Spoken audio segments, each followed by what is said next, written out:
Good evening, classmates. I'm sorry I can't be with you today. Cindy asked me to fly to the East Coast to give some perspective of what multinational companies do to share their information when they are in different locations. And so that I was asked to send this presentation in remotely.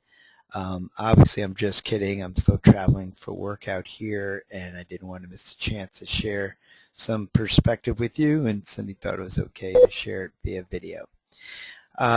Gary, Addie, and I spent part of our research visiting an Indian restaurant here in town, the Madhuban, which translates to Garden of Fragrances, I believe we were told, and got to experience both interviewing one of the waiters there who's come from India for the last 2 years, obviously experiencing the food and appreciating the decor. And then beyond that, I've been traveling for work a bit, and I've been able to target 2 other Indian restaurants in different locations and can give a perspective on if the Treasure Valley location is consistent with communicating Indian culture, as well as share some perspectives of people I work with who are of Indian descent. So what was interesting in our interview with Visek were many things. The time he was able to spend with us before other clients came in was really great. As a young man, he was very mature. He's educated, globally minded. We got a perspective. I think we would share that. Similarities to Indian cultures that I noted that he communicated was respect for things like Disney and the movies and the TV. It seems like their tastes are, at least the younger generation, are very appreciative of U.S. culture.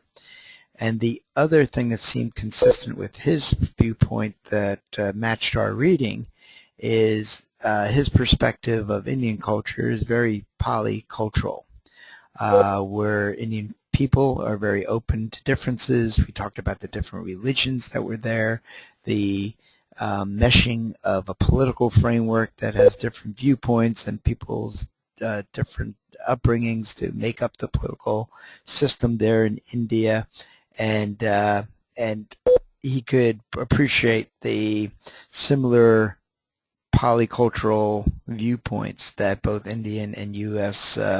People tend to think about. I noted a very interesting point he brought up when he says that, having that kind of diversity requires global education.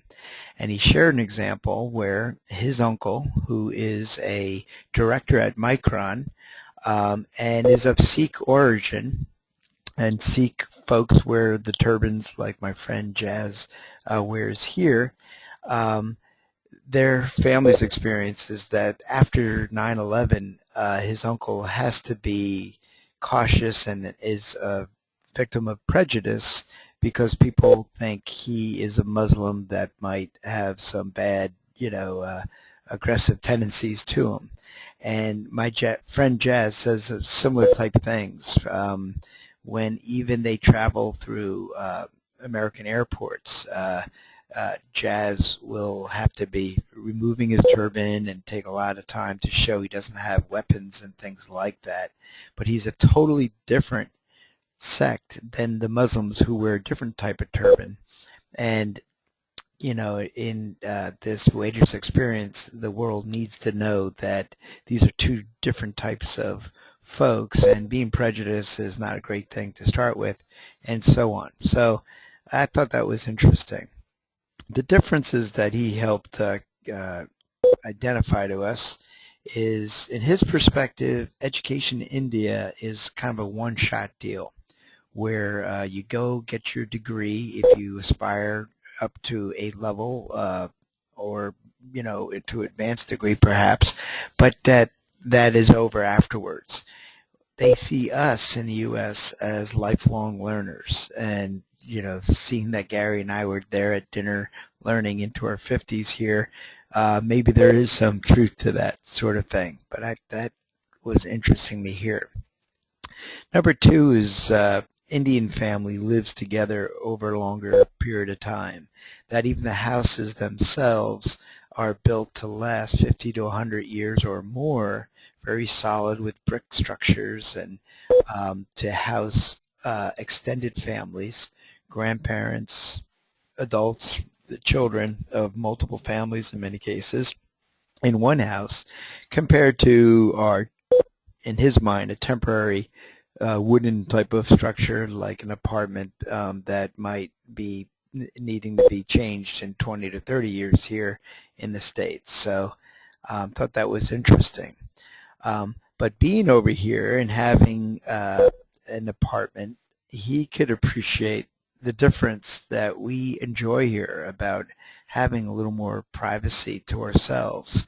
And I think we discussed even how like U.S. families will send out their 20-something year old children away to live someplace else.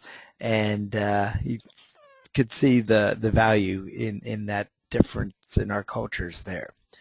The other thing he shared was the respect for age and position and seniority.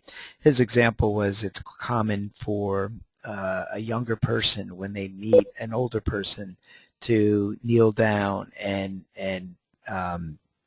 kiss their feet, and that is not what he experiences here in the United States.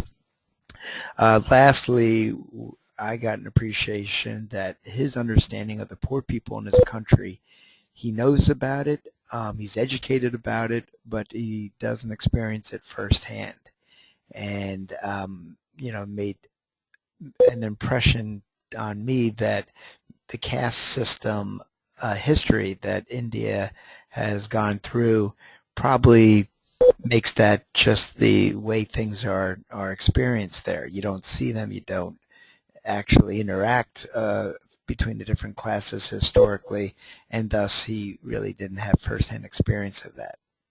So on the restaurant itself, the food itself, I say one Indian food. He communicated that really you can go to all different regions of India, and the food itself doesn't vary much at all.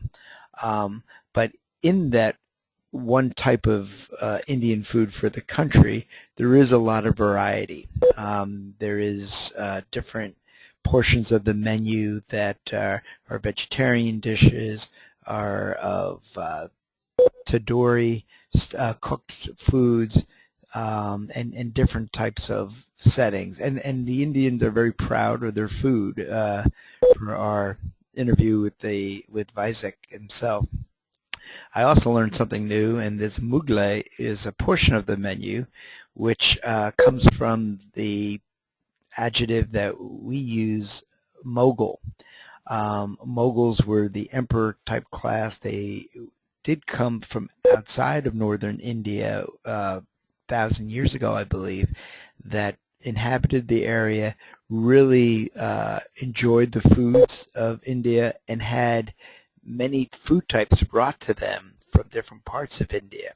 So when you order Mughlai type food here, you'll get combinations of shrimp and chicken type dishes and vegetarian together. Thought that was interesting. And as I term it, there's the food's prepared in somewhat a complex style with creamy sauces and lots of different seasonings mixed in that made up a very, a full dinner for us.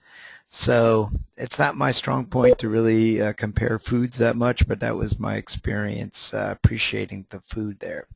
As far as the decor, even for the restaurant itself, not dressed up in a very formal type fashion, there seemed to be a lot of authentic pieces around, a lot of paintings like this one back here. Excuse the lighting that I'm showing here. And some statues appended to the wall as well.